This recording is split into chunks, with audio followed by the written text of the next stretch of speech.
반갑습니다. 반갑습니다. 네, 항상 이 예배 자리에서 함께 만나는 것이 그 어디에서 만나는 것보다 더 반가운 것 같습니다. 네, 아멘이시죠? 네. 우리 옆에 있는 분들과 오늘도 이렇게 인사하겠습니다. 우리 같이 하나님을 즐겁게 섬겨요 라고 우리 인사해 볼까요? 하나님을 즐겁게 섬겨요. 네. 하나님을 섬기는 것은 즐거운 일입니다. 아멘이십니까? 네, 아멘입니다. 네, 맞습니다. 하나님을 섬긴다는 것은 그냥 뭔가 교회에서 일을 하고 봉사를 한다는 것뿐 아니라 하나님을 예배하고 하나님을 찬양하고 기도하고 이 모든 것들이 하나님을 섬기는 일인데, 이 모든 일들이 우리에게 가장 큰 기쁨과 즐거움이 되기를 바랍니다. 아멘. 우리가 하나님을 섬기는 것이 즐거운 이유가 무엇일까요? 왜 하나님을 섬기는 것이 즐거우세요? 네. 오늘 말씀과 연결지어서 제가 여러 가지 정답이 딱 하나 정해져 있는 것은 아니지만 여러 가지가 이유들이 있겠지만, 오늘 말씀에 이어지는 그러한 답을 제가 말씀드리면 우리 안에 성령 하나님이 계시기 때문입니다. 성령 하나님이 계시기에 성령 하나님의 그 마음과 동일하게 우리가 하나님을 섬기는 일이 즐거운 일이 될 것입니다. 우리 성도님들께서는 성령을 받으셨습니까? 네, 아멘. 성령님께서 여러분들과 함께 하십니까? 아멘.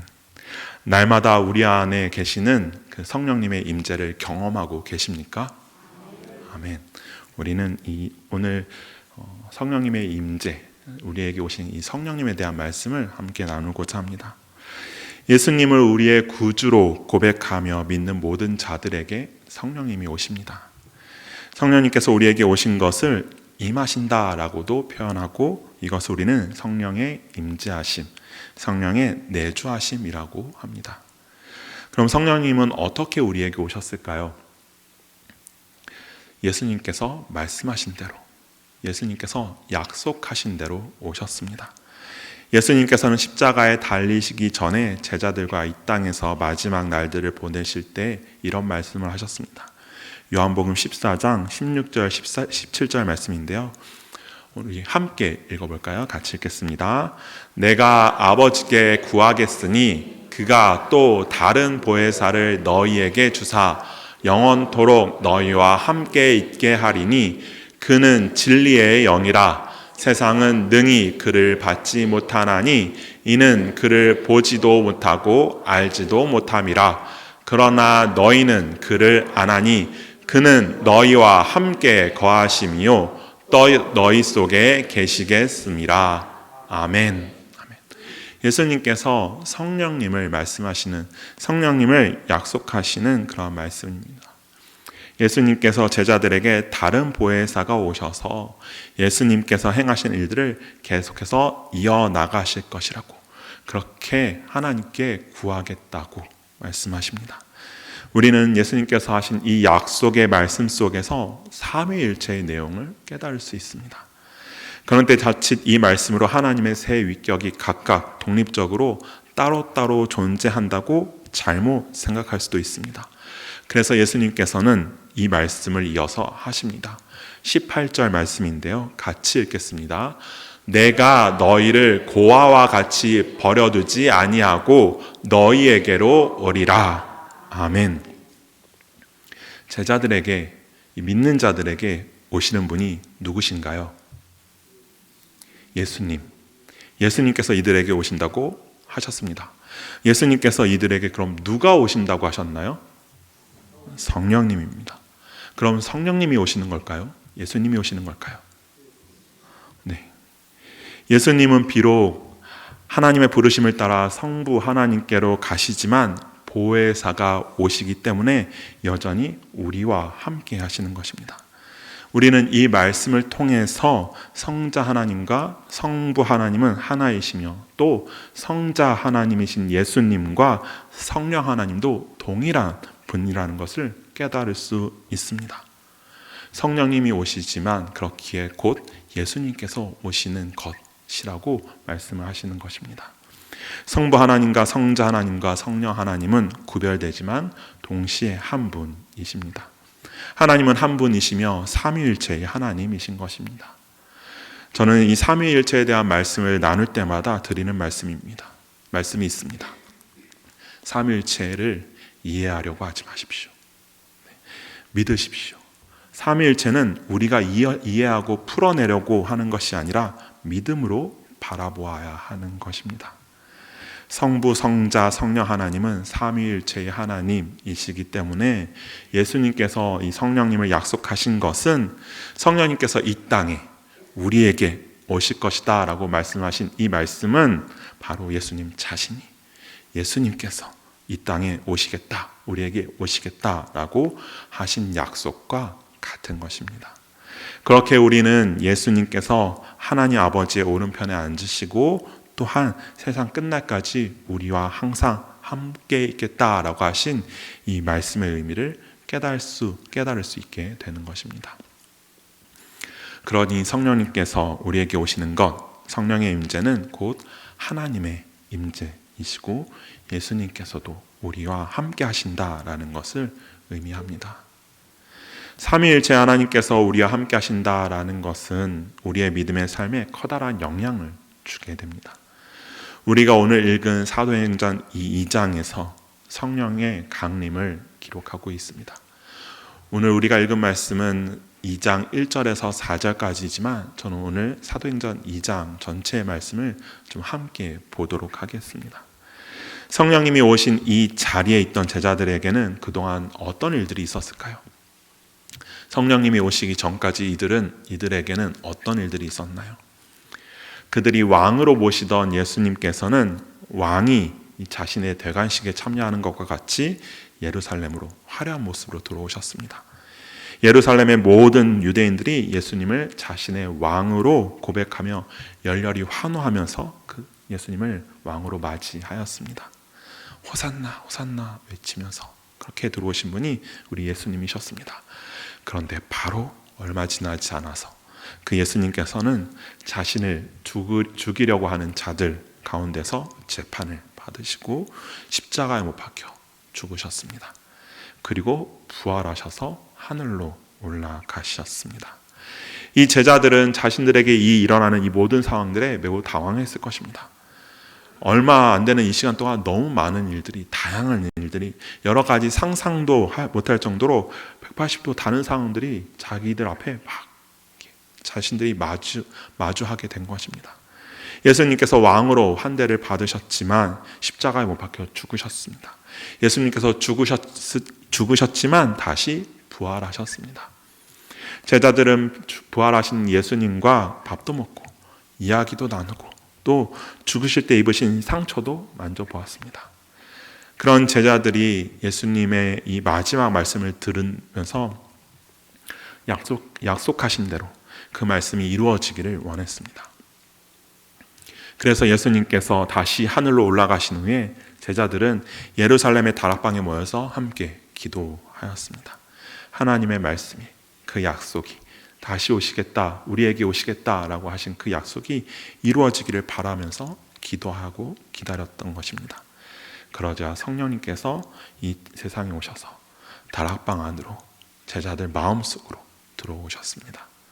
성령님이 마음속에 들어오시면서 이 마음에 성령님을 품은 자들은 세상에서 무엇을 하며 어떻게 살아야 하는지를 깨닫게 되었습니다. 우리의 마음에 성령님께서 그것들을 깨닫게 해주시기 때문입니다. 그리스도인들은 예수님께서 하신 일을 기억하고 기념하며 기리기 위해 존재하는 자들이면서 동시에 하나님의 뜻대로 세상을 살면서 하나님의 뜻을 행하고 빛과 소금의 역할을 감당하는 자들입니다. 또한 하나님 나라의 확장을 위해서, 선교를 위해서 하나님께서 사용하시는 귀한 그릇이 되기도 합니다. 그 일을 위하여서 하나님께서 우리를 하나님의 백성으로, 이 성도로 부르셨고 우리에게 성령님을 보내셨고 성령님을 통해서 그 일들을 감당하게 하셨습니다. 여기에 모인 우리 모두가 동일한 일을 맡게 된 것입니다. 우리 모두가 믿음으로 성령님을 마음에 모신 자들입니다. 제가 말씀 시작하면서 여쭤보지 않았습니까? 성령님이 함께 하시는지. 모두가 아멘으로 답하셨습니다. 성령님을 마음에 모신 우리는 모두 동일한 일을 행해야 하는 자들입니다. 세상에서 하나님의 뜻을 행하며 살아가고, 하나님의 말씀을 전하며 살아가고, 하나님의 나라의 확장을 위해서 살아가는 자들이어야 된다라는 것입니다. 우리 모두가 그 일들을 행해야 하는 자들임을 믿으시기 바랍니다. 그 일을 행하기 위해서 우리는 항상 성령 충만해야 합니다. 성령 충만한 자들이 하나님의 말씀에 기쁨으로 순종할 수 있고 하나님 나라의 확장에 열심을 낼 수 있습니다. 사도행전 2장 14절부터의 말씀을 보면 성령님께서 오셔서 성령 충만해진 이 베드로가 모여든 그 많은 사람들 앞에 서서 설교를 시작합니다. 성령 충만해진 이 베드로는 예수님을 전하는 것을 참을 수가 없었던 것입니다. 예수님께서 죄와 죽음이라는 이 무겁고도 무거운 짐에서 이 하나님의 백성들을 해방시키기 위해서, 자유롭게 하기 위해서 오신 이 메시아이심을 선포해야만 하였습니다. 선포하지 않고는, 말하지 않고는, 전하지 않고는 참을 수가 없었기 때문입니다. 베드로는 예수님에 대해서 예수님은 죽은 자 가운데서 부활하신 분이시다, 하나님 아버지 오른편에 앉아 계신 분이시다, 우리를 구원하러 오신 메시아이시다 라고 말하였습니다. 이것은 그냥 베드로가 아니라 성령 충만한 베드로가 한 말이었습니다. 성령님이 임한, 성령님을 마음에 모신 성령 충만한 베드로가 하였던 그러한 사역이었던 것입니다. 성령님께서 이 베드로의 마음을 이끄셔서 베드로의 입에서 그러한 고백이 나오도록 하신 것입니다. 베드로는 모든 사람들이 복음을 알 수 있도록 예수님의 이야기를 들려주었습니다. 이전에 베드로는 어떤 사람이었습니까? 예수님을 부인했던 사람이었습니다. 예수님께서 붙잡히셨을 때 두려워서 예수님을 3번이나 부인했던 사람이 베드로였습니다. 그런 베드로가 부활하신 예수님을 만나고 회복되어져서 이제는 성령의 임재를 경험하고 성령 충만함으로 많은 사람들 앞에서 예수님을 전하고 있는 것입니다. 우리는 여기에서도 삼위일체의 하나님을 깨달을 수 있습니다. 말씀을 보면 복음을 향한 이 베드로의 사랑이, 마음이 대단한 것처럼 보여집니다. 그런데 우리가 더 관심 있게 중요하게 바라보아야 하는 것은 복음을 향한 성자 하나님이신 이 예수 그리스도를 향한 성령님의 마음, 성령님의 사랑입니다. 삼위일체의 각 위격은 서로를 사랑합니다. 성부 하나님은 성자 하나님이신 예수님을 사랑하여서 예수님께서 세례를 받으실 때 이렇게 말씀하셨습니다. 마태복음 3장 17절인데요. 제가 읽겠습니다. 하늘로부터 소리가 있어 말씀하시되 이는 내 사랑하는 아들이요 내 기뻐하는 자라. 누가 말씀하신 거예요? 하나님께서 말씀하신 것입니다. 성부 하나님께서 누구에게 말씀하신 거예요? 성자 예수님께 말씀하신 것입니다. 하나님께서 예수님을 사랑한다라고 하신 거예요.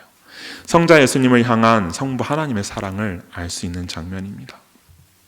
또한 예수님께서는 성령님의 강림과 이 성령님이 오셔서 하실 일들, 일어날 일들의 유익함에 대해서도 말씀하셨습니다. 그리고 성령 충만한 베드로가 예수님께서 하신 일과 하나님 아버지께서 이 부활하신 예수님을 자신의 오른편에 앉게 하시면서 예수님을 영광스럽게 하신 일에 대해서도 설교합니다. 사도 요한은 하나님은 사랑이시다라는 고백을 하였는데 이러한 사도 요한의 고백 속에 있는 사랑이 어떤 사랑인지를 우리는 삼위일체의 하나님이 각 위격들을 어떻게 사랑하시는지를 통해서 알 수 있게 됩니다. 사랑하면 그 사랑하는 경험들에 대해서 말하고 싶어 하게 됩니다. 내가 아는 사랑에 대해서 말하고 싶어 하고요. 내가 사랑하는 그 존재에 대해서 말하고 싶어 하게 되는 것입니다. 사도행전에서 우리는 성령님께서 우리에게 사랑을 말하도록 강권하고 계신다라는 것을 알게 됩니다. 성령님은 세상으로 나아가서 성령님이 사랑하시는 그 하나님께서 예수님 안에서 이루신 그 화목의 좋은 소식을, 이 복음을 말하게 합니다. 복음을 전하게 합니다. 우리 안에 계신 성령님께서, 성령님이 사랑하시는 하나님의 일을 말하게 하시는 것입니다. 이것이 곧 성령님의 마음이기 때문입니다. 하나님을 향한 성령님의 사랑이기 때문입니다. 성령님께서는 그 누구보다 성부 하나님과 성자 예수님께서 하시는 일, 그 사역을 열렬히 환영하며 반기시는 분이십니다. 하나님께서 하신 일, 예수님께서 행하신 일, 복음 전하는 그 일을 그 누구보다 원하시는 분이 성령님이십니다. 왜요? 사랑하니까. 성령 충만했던 베드로가 많은 사람들 앞에서 예수님을 전할 수 있었던 것은 베드로와 함께 하시는 성령님께서 성자 예수님을 사랑하셨고 예수님을 다른 이들에게 전하고 싶었기 때문입니다. 그러한 성령님이 마음에 계시니 베드로도 그 마음으로 예수님을 전할 수밖에 없었던 것이죠. 그러니 이제 우리는 복음을 전할 때 우리 모두가 가장 먼저 해야 할 일은 성령 충만을 구하는 것입니다. 복음을 전하는 것 쉽지 않으시죠? 전도하는 것 어떠신가요? 자신 있게 예수님을 전하기가 어려우신가요? 예수님을 말하는 것이, 예수님이 행하신 일들을 전하는 것이, 다른 이들에게 말하는 것이 어떠신가요? 우리는 교회에서 또는 선교단체에서 여러 가지 교육과 훈련들을 통해서 여러 전도의 방법들, 기술들을 배우고 훈련받습니다. 그러나 그 무엇보다도 가장 근본적으로 우리가 복음을 기꺼이 담대하게 전할 수 있는 것은 성령 충만할 때입니다. 성령 충만하면 사랑하는 그 예수님을 자랑하고 싶은 마음이 충만해집니다. 우리 모두 성령 충만을 위해서 기도하고 성령 충만함으로 성령님이 이끄시는 대로, 성령님께서 원하시는 대로 이 세상에 복음을 전하는 그런 우리 소명성교회 성도 여러분들이 다 되시기를 간절히 소원합니다. 성령 충만한 자들은 복음을 전하는 자들이 될 뿐 아니라 믿음의 성장을 또한 경험하게 됩니다. 그리고 성령 충만함으로 믿음의 성장이 있는 자들을 통해서 하나님께서는 믿음의 공동체를 온전하고 올바르게 세우십니다. 성령의 임재를 통하여서 그리스도인들은 영적인 생명과 믿음의 성장을 누리게 됩니다. 이 믿음의 성장은 나무 가지가 자라고 뿌리가 자라는 것과 비슷합니다. 어떤 것이냐면 하나님의 나라는 이 나무의 가지가 뻗어나는 것과 같이 눈에 보이면서 아주 넓고 다양한 모습으로 세상으로 퍼져나갑니다. 하나님 나라가 세상으로 퍼져가면서 외적인 성장을 하는 것입니다. 나무가지가 퍼지는 것과 같이. 또한 하나님 나라는 나무의 뿌리가 땅에 깊이 뿌리 내리는 것과 같이 눈에 보이지는 않지만 깊고도 거룩한 관계를 맺도록 합니다. 하나님과 깊고 거룩한 관계를 맺으면서 내적인 성장을 이루게 하는 것입니다. 사도행전 2장에서는 이 내적인 성장의 모습을 볼 수가 있습니다. 사도행전 2장 41절에서 47절 말씀을 보면 하나님의 은혜와 이 하나님의 이 일하시는 그 모습들을 발견할 수가 있습니다. 예수님과 사도들의 이 사역의 모습의 한 부분이라고 할 수 있는 기적들이 있었다라고 합니다. 이러한 기적들은 보통 아픈 자들을 고치거나 귀신을 내쫓거나 또는 사람으로서는 할 수 없는 그러한 일들을 행할 때 그러한 것들을 기적이라고 우리는 합니다. 그런데 그러한 것만이 기적이 아닙니다. 사도행전 2장 41절에서 47절에 기록된 말씀 속에서 우리는 숨겨진 또 다른 기적들을 찾을 수가 있습니다. 어떤 기적들이 있을까요?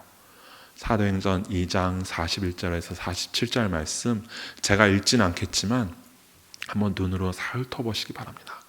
사도행전 2장 41절에서 47절 믿는 자들이 모두 가진 것들을 서로 나누었습니다. 그들 중에서는 어려운 사람들에게 자신의 것을 나누어 주기 위해 재산과 소유를 팔기도 하였습니다. 날마다 성전에 모였고 집에서 떡을 떼며 함께 식사도 하였습니다. 저는 이것을 기적이라고 생각합니다. 이렇게 풍성하고 헌신된 공동체의 모습이 있다면 저는 기적이다라고 말씀드리고 싶습니다. 왜냐하면 이런 공동체의 모습은 그냥 생기지 않기 때문입니다. 이들은 성전에 모이기도 하였지만 각자의 집에서 모여 떡을 떼기도 하였습니다. 성전에 모일 때 그냥 모인 것이 아니라 각자의 마음을 가지고 모인 것이 아니라 하나된 마음으로 모였습니다. 그리고 각자의 집에서 떡을 떼며 식사하였습니다. 혹시 우리 성도님들 중에서 가정에서 구역 예배 드리는 것 언제든지 오케이, 난 괜찮아 하시는 분 계십니까? 이들은 자신의 공간을 공유하였습니다. 그 성도님들에게 자신만의 공간, 이 사적인 공간을 오픈해야 한다라고 말씀드린다면 아마도 많은 분들이 쉽게 받아들이기 어려우실 것입니다. 그것을 강요하면 어떤 분들은 되게 마음을 힘들어하면서 상처받았다라고 말씀하시는 분들도 있을 수 있습니다. 여긴 우리 집인데, 내 집인데, 내 공간인데 왜 내가 여기를 그렇게 해야 돼? 라고 할 수도 있을 것 같습니다. 하지만 이때 사도행전 2장 속에서 나오는 교회 그리고 그 성도들은 그것을 아주 자유롭게 하였습니다. 자신의 공간에 다른 사람들이 들어오는 것, 그것이 그냥 당연한 일상의 모습이었다라는 것입니다. 가정에서 구역 예배 드리는 것, 그러니 우리 모두 그 일들을 행하면 좋겠습니다. 물론 이 시대에는 다른 곳에서 밥을 먹고 하는 것이 쉽지 않았기 때문에 집에 모였을 수 있고, 이 시대에는 어디에서나 이렇게 편하게 밥 먹고 이렇게 식사에 교제할 수 있는 것이 너무나 다양하게 있기 때문에 다르다라고 할 수도 있겠지만, 보십시오. 집에서 모여서 떡을 떼며 교제하였습니다. 그러한 우리 구역 예배 각 가정에서 가정마다 돌아다니며 예배드리는 그 구역의 모습들이 우리 수영명성교회 안에 있었으면 좋겠습니다. 성령님이 오셔서 성령님의 임재를 경험하고 있는 성도들의 모습, 바로 이런 모습입니다. 모든 물건을 서로 나누고 재산과 소유를 팔아서까지 필요한 사람들에게 나누어주고 마음을 같이하여서 성전에 모이고 집에서 떡을 떼는 모습들, 억지로 기분 나빠하면서 한 것이 아니라 기쁨과 순전한 마음으로 그 일들을 행하였다라고 합니다. 46절 말씀인데요. 제가 읽겠습니다. 날마다 마음을 같이하여 성전에 모이기를 힘쓰고 집에서 떡을 떼며 기쁨과 순전한 마음으로 음식을 먹고, 억지로 한 것이 아니라 강요받아서 한 것이 아니라 성령 충만함으로, 성령님이 함께 하신기에 그 성령님의 마음으로 이 일들을 기쁨과 순전한 마음으로 행하였다라는 것입니다. 제가 볼 때 이보다 더 큰 기적은 없는 것 같습니다. 이들이 왜 이렇게 했을까요? 그들과 함께 하시는 성령님이 원하시는 일이 바로 이것이었기 때문입니다. 이것이 그들 안에 계신 내주하시는 성령님께서 원하시는 믿음의 공동체의 모습이었기 때문입니다. 성령님께서 원하시는 이러한 모습이 교회 공동체의 유익이 되는 모습이었고 하나님 나라를 위한 것이었습니다. 우리도 모두 동일한 성령님을 모시고 있습니다. 사도행전 2장 속에 이 교회 속에 이 교회 성도들 안에 함께 하시는 성령님과 우리 수원명성교회 성도들 안에, 우리 안에 계시는 성령님이 다른 분이 아니십니다. 동일한 분이십니다. 그렇게 우리도 동일한 일들을 행할 수 있습니다. 행해야만 합니다. 왜요? 우리 안에 계시는 성령님이 원하시는 모습이 바로 이러한 모습이기 때문입니다. 우리가 원하는 것이 아니라 성령님께서 원하시는 대로, 성령님께서 이끄시는 대로 행하는 그런 우리 모두가 되기를 원합니다. 서로 교제하고 기도하기를 힘쓰는 교회, 도움이 필요한 자들에게 먼저 다가가서 그들의 필요를 채워주는 교회, 마음을 같이하여 모이는 교회, 집에서 떡을 떼며 교제하는 교회, 기꺼이 기쁨으로 순전하는 마음으로 이 모든 것들을 행하는 교회, 우리 수원명성교회가 그런 교회가 되기를, 우리 성도님들이 그러한 성도님들이 되기를 간절히 소원합니다. 하나님께서는 그러한 교회에 은혜를 더하셨습니다. 믿는 자들이 계속 모이게 하신 것입니다. 사도행전 2장 47절 말씀 우리 함께 읽겠습니다. 하나님을 찬미하며 또 온 백성에게 칭송을 받으니 주께서 구원받는 사람을 날마다 더하게 하시니라. 아멘. 이 사도행전 말씀 속에서 이들이 어디 나아가서 전도 훈련을 받고 교육을 받았다라는 말씀은 없습니다. 이들이 누군가 사람 어디 장소를 찾아가서 한 명 한 명 찾아다니면서 하나님의 복음을 전하였다라는 말이 아니라 이들이 온전한 교회의 모습을 성령님께서 원하시는 대로 이끄시는 대로 그 교회의 모습을 보였더니 하나님께서 이 교회에 구원받는 사람들을 날마다 더하게 하셨다라고 말씀하고 있습니다. 전도하기 어려우십니까? 제가 지금 전도하지 말라라는 말씀을 드리는 것이 아닙니다. 복음 전하는 거 멈추십시오, 그런 말씀을 드리는 것이 아닙니다. 복음 전하는 것이 어려우십니까? 믿지 않는 자들에게 복음을 전하는 것이 어려우신가요? 먼저 우리 공동체 안에 사도행전 교회의 이 모습이 있기를 바랍니다. 그러한 교회에 하나님께서 믿는 자들을 더하실 것입니다. 성령님께서 우리 안에 임하시면 하나님을 향한 사랑과 이웃을 향한 사랑이 차고 흘러 넘치기 시작합니다.